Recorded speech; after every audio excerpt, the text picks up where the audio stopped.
안녕하세요. 2년 전 결혼한 30대 여성입니다. 남들이 보기엔 아직 한참 좋을 시기겠지만 이렇게 표현하고 싶지 않지만 가난하고 염치 없는 시댁 때문에 남편과 헤어지려고 해요. 저라도 가진 게 많은 사람이라면 어떻게든 품고 가려고 했겠지만 너무 힘들어서 더는 못하겠거든요. 결혼이란 건 사랑만으론 되는 일이 역시 아니었어요. 남편하고는 회사 동료의 소개로 만났습니다. 사실 당시 제가 누구를 만나고 할 상황이 못 되었는데 회사 동료는 제 개인적인 사정은 몰랐을 테고 저는 또 거절을 잘 못하는 성격이거든요. 그래서 솔직히 별 기대 없이 남편을 만나게 되었네요. 약속 장소에 20분 정도 일찍 도착했는데 남편은 저보다도 더 일찍 나와 있었어요. 그래서 그게 좀 웃겼다고 해야 하나? 아무튼 처음부터 대화가 잘 통하더라고요. 게다가 남편이 말수는 많지 않은데 남이 얘기할 때 되게 성의껏 들어주는 사람이었어요. 사실 요즘엔 다들 자기 얘기하기 바쁘지 남한테는 별 관심을 안 주잖아요. 그래서 그런 남편의 태도가 무척 마음에 들대요. 아무튼 점심 먹고 커피 마시고 남편이 다음에 또 보자며 애프터 신청을 해왔습니다. 그리고 이후로 저희는 4년 동안 연애를 하게 되었죠. 사실 연애를 하는 동안 결혼 이야기는 몇 번이나 나왔었어요. 하지만 연애랑 다르게 결혼은 좀 더 이것저것 따질 게 많았고 특히나 늘 돈이 문제였지요. 남편은 자기가 최소한 한 달에 350 정도는 벌게 되면 그때 결혼을 하고 싶다고 했고 저도 제 직장 문제가 해결이 되면 그때 하고 싶었거든요. 참고로 남편의 경우 연애 내내 월급이 270에 머물러 있는 상황이었어요. 제 경우에는 월급은 300에 일 자체는 힘들지 않았는데 직장과 집 사이의 거리가 문제였고요. 너무 멀었거든요. 출퇴근에만 좋게 4시간은 걸렸으니까요. 그래서 이직을 하려고 여기저기 이력서를 넣어봤지만 생각만큼 일이 잘 풀리지를 않대요. 그리고 그러다 보니 어느새 연애만 4년씩이나 하게 된 거죠. 그러다 제가 2년 전, 그러니까 결혼 직전에 정말 운 좋게 이직을 하게 되었어요. 자세히 얘기할 순 없지만 동종업계도 아니었는데 취미로 따놓은 자격증 몇 개가 큰 도움이 되었네요. 그래서 제 월급이 이것저것 다 제하고 한 달에 380 정도로 올라갔어요. 남편이 정말 자기 일처럼 좋아하더라고요. 그리고 그런 남편에게 제가 먼저 결혼 이야기를 꺼냈습니다. 더 늦기 전에 나 웨딩드레스 입고 싶다고, 그러니 우리 결혼하자고 했죠. 남편이 미안하다고 울다가 또 고맙다고 웃다가 아무튼 속사정을 모르는 사람이 저희를 봤으면 미친 사람들인 줄 알았을 거예요. 결혼할 때 시댁에서 1,000만 원 해주셨고 남편은 3,000을 모아뒀더라고요.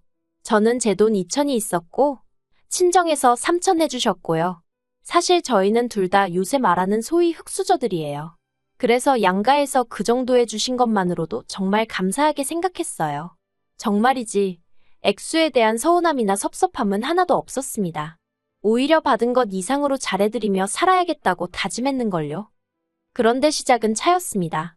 시댁엔 당시 남편을 제외하고도 식구가 넷이었는데 시부모님과 2명의 신우들이 있었죠. 그리고 좀 황당했다고 해야 하나 싶은 게 온 식구가 각자 차를 끌고 다니더라고요. 특히 시부모님은 수입이라고 해봤자 나라에서 나오는 연금하고 자식들이 주는 용돈이 전부셨는데 말이죠. 그래서 잠깐이었지만 차가 2대씩이나 필요하신가 싶대요. 물론 제가 주제넘게 말할 건 아니라서 그냥 잠깐 생각만 했던 거고요. 그런데 저랑 남편이 결혼하고 얼마 되지 않았을 때였습니다. 당시 남편이 끌고 다니던 차가 말 그대로 폐차 직전의 수준이었고 그래서 일단 제 차를 갖고 다니라고 했었는데 남편이 그건 아닌 것 같다면서 제 차 타는 걸 무척 불편하게 생각하더라고요. 그리고 이 와중에 어떻게 얘기가 진행된 건지는 잘 모르겠지만 어머님이 당신들 차 한 대를 가져가라셨습니다. 공짜로 주시겠다면서요. 그런데 받아오는 게 맞나 싶었던 게 어머님이 주신다는 차도 남편 차 못지않게 낡은 차였거든요. 그러니 제 입장에선 굳이 이런 걸 받아서 나중에 차를 존내받았네 소리가 나오진 않을지 상황 자체가 탐탁치 않았어요. 하지만 남편이 시부모님이 좋은 뜻으로 주신다는 건데 그냥 기분 좋게 받아오면 안 되겠냐 하대요. 뭐 그래도 꾸역꾸역 따져보면 자기 차보다는 낫다면서요. 그런데 그렇게 받아온 차는 생각했던 것보다 훨씬 사정이 좋지 않았습니다. 남편은 괜찮다 했지만 카센터에 가져가니 이것저것 고치는 비용만 400을 부르더라고요. 그래서 제가 남편더러 차라리 폐차하는 게 낫지 않겠냐니까 저더러 뭘 모른다면서 400으로 차를 살 수 있냐고 화를 내는데 솔직히 사귀는 동안에도 다툼이 아예 없던 것은 아니지만 왠지 화를 내는 남편의 모습이 낯설게 느껴졌어요. 그리고 나중에서야 느꼈지만 주제나 상황이 뭐건 간에 시댁하고 관련이 있으면 남편은 쉽게 매번 버럭버럭 하더라고요. 돌이켜 생각해보니 자격지심이었나 싶기도 하네요. 아무튼 그래서 그 차를 기어이 400만 원이랑 큰돈을 주고 고쳤는데 더 황당한 건 이후에 시부모님이 보이신 행동이었어요. 시댁과 저희 집은 차로 30분 정도 걸리는 거리로 멀지는 않지만 결코 가까운 거리도 아니었거든요.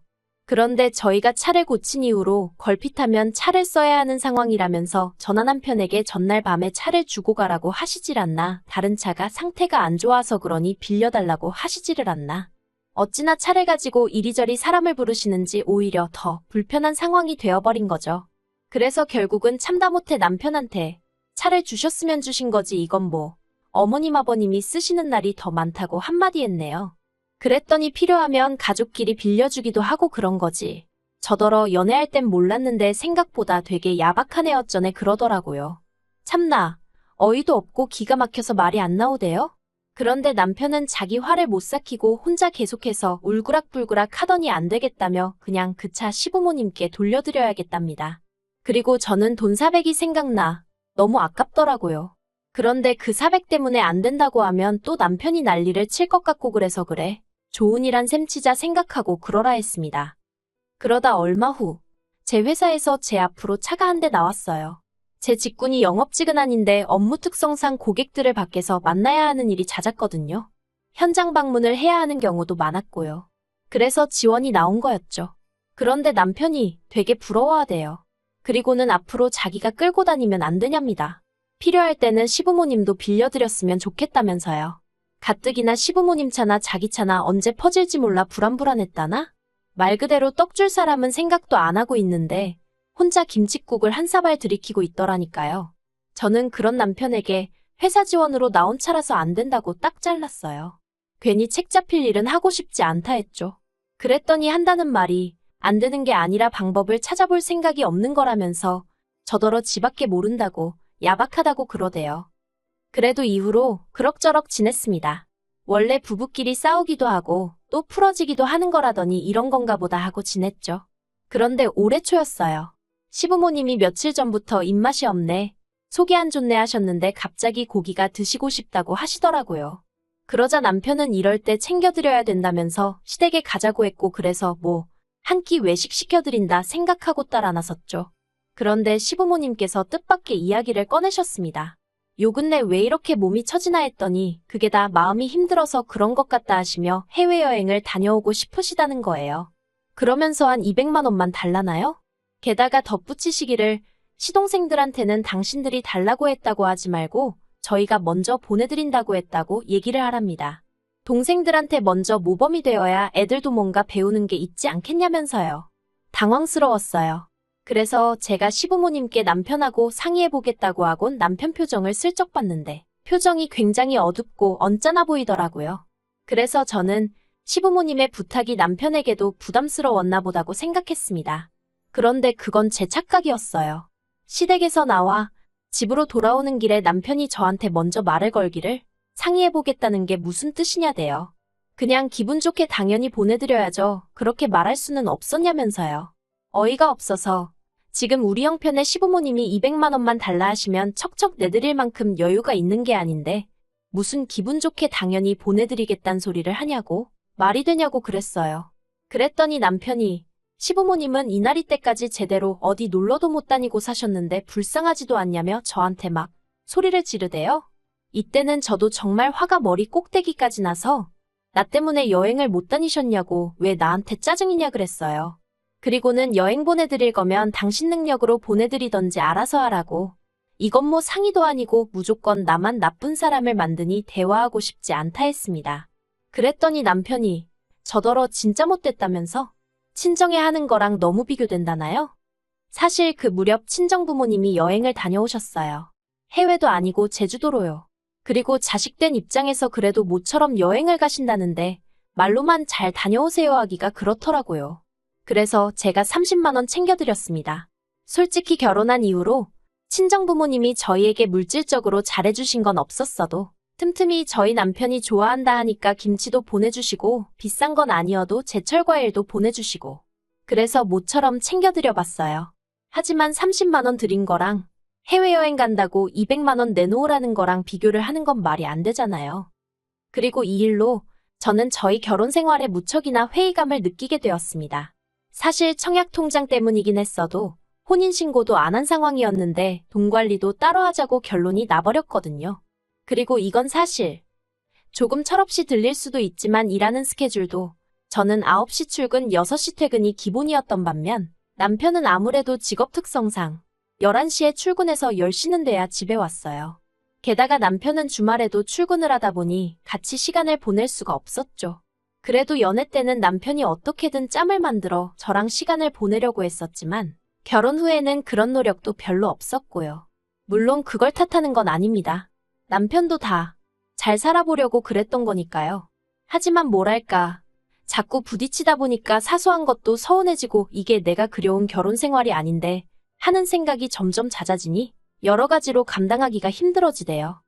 그리고 남편은 정말로 시부모님 해외여행을 보내드렸어요. 돈이 어디서 난 건지는 저도 모르죠. 자기 카드로 긁은 건지 어쩐 건지. 저도 더 알아봤자 스트레스만 받을 것 같아서 일부러 묻지도 않았습니다. 하지만 적어도 남편이 제 의사보다는 시부모님의 뜻을 더 중요하게 여긴다는 건 확실히 알게 되었고 그래서 크게 실망했던 게 사실이에요. 그러다 결정적으로 더는 이렇게는 못 살겠다, 헤어져야겠다 생각을 하게 된 건 지난주였습니다. 시부모님께서 물가도 많이 올랐는데 그렇다고 연금이 오르기를 하냐 너희가 주는 용돈이 오르기를 했냐 한참 동안 불평을 하시더니 도저히 안 되겠다며 이달부터 한 달에 50만 원씩 더 보내달라고 하시대요. 참고로 매달 30만 원씩 보내드리고 있었으니까 앞으로는 한 달에 80만 원씩 보내달라고 하신 거죠. 제가 너무 놀라서 그건 좀 무리라고 말씀을 드렸어요. 그렇게 해드리고 싶어도 그러다 보면 저희는 언제 집 사고 언제 애 낳고 하냐고 죄송하지만 저희 입장도 이해 좀 해달라고 말씀드렸죠. 그랬더니 시부모님이 그래 네 말도 맞는 말이다 하시면서도 그래도 둘이 버는데 늙은이들 쓰라고 그 돈 몇 푼을 더 못 주냐면서 서운하다 하시더니 남편더러 너도 그렇게 생각하냐 하시는데 남편이 저만 노려보고 있더라고요. 그리고 그런 남편하고 괜히 옥신각신 하고 싶지도 않고 그런 모습을 시부모님께 보여드리고 싶지도 않아서 나는 먼저 갈 테니 할 이야기 있으면 하고 오라고 했습니다. 그리고 저도 저대로 마음이 상해서 제 차 끌고 먼저 집에 왔어요. 집에 와서 남편이 저녁을 먹고 올 건가 어쩔 건가 생각하다. 뭐 한다고 내가 그런 생각을 하고 있나 싶어서 먼저 저녁을 챙겨 먹었습니다. 그런데 그때 남편이 들어오더니 뭐랄까 마치 일부러 저 들으라는 식으로 한숨도 막 크게 쉬고 엄청 거슬리게 행동하대요. 그래서 제가 남편더러 할 이야기가 있으면 그냥 하라니까 진짜 서운하다면서 무턱대고 안 된다고 할 게 아니라 자기랑 같이 방법을 찾아봐야 하는 거 아니냐입니다. 그래서 제가 남편더러 방법을 찾긴 무슨 방법을 찾냐고. 우리 수입이야 뻔할 뻔짠데 갑자기 50만 원이나 어떻게 올려드리냐고 당신 그 정도 계산도 못하냐고 따졌죠. 그랬더니 남편이 저더러 직장만 좋은 직장 다닌다고 되는 게 아니래요.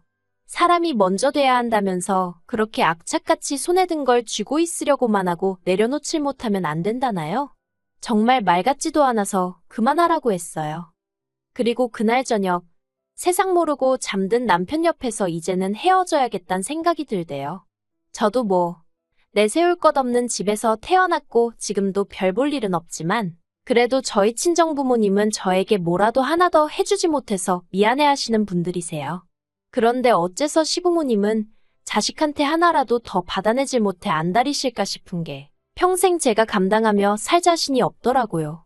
그리고 그러다 보면 남편한테 저는 갈수록 지독한 억척스러운 여편네로만 보일 텐데 저 정말 그렇게 살고 싶지 않았거든요. 그래서 이튿날 남편에게 우리 더 복잡해지기 전에 헤어지자 했습니다. 이제라도 서로 갈 길 가자고요. 나는 당신이 당신 부모님께 잘해드리는 걸 뭐라고 하고 싶은 생각은 없지만 같이 할 자신이 없다 했네요. 그러자 남편은 지난밤과 마찬가지로 한숨만 내쉬더니 자기를 이렇게 배신하는 거냐입니다. 뭐라 할 말이 없었어요. 차라리 자기가 잘못했다 미안하다 했으면 저도 흔들렸을지도 모르겠는데 배신이라니. 더는 대화를 해봤자 소용이 없겠구나 싶어서 마음대로 생각하라고 했네요. 전세 계약은 어차피 얼마 후면 끝나서 집주인한텐 재계약 안 할 거란 얘기만 해뒀어요. 보증금 나오면 계산 똑바로 해서 각자 목 나누고 미련 없이 보내주려고요. 남편이 혼자 시부모님 생활비를 대가면서 살 수 있으려나? 잠깐 그런 생각도 들었는데 뭐 그거야 그쪽 사정이잖아요. 습관처럼 하던 남편이나 시댁 생각도 차차 기억에서 날려버려야죠. 저는 저 혼자 사는 거에 대해서는 걱정도 부담도 없어요. 오히려 스트레스의 원인들이 사라지는 거니 더 잘 살지 않을까 하는 생각도 들던걸요. 그리고 욕심이겠지만 만약에 저한테 다시 누군가가 오면 그때는 정말 그 무엇보다도 저를 1순위로 쳐주는 사람이면 좋겠다는 바람입니다.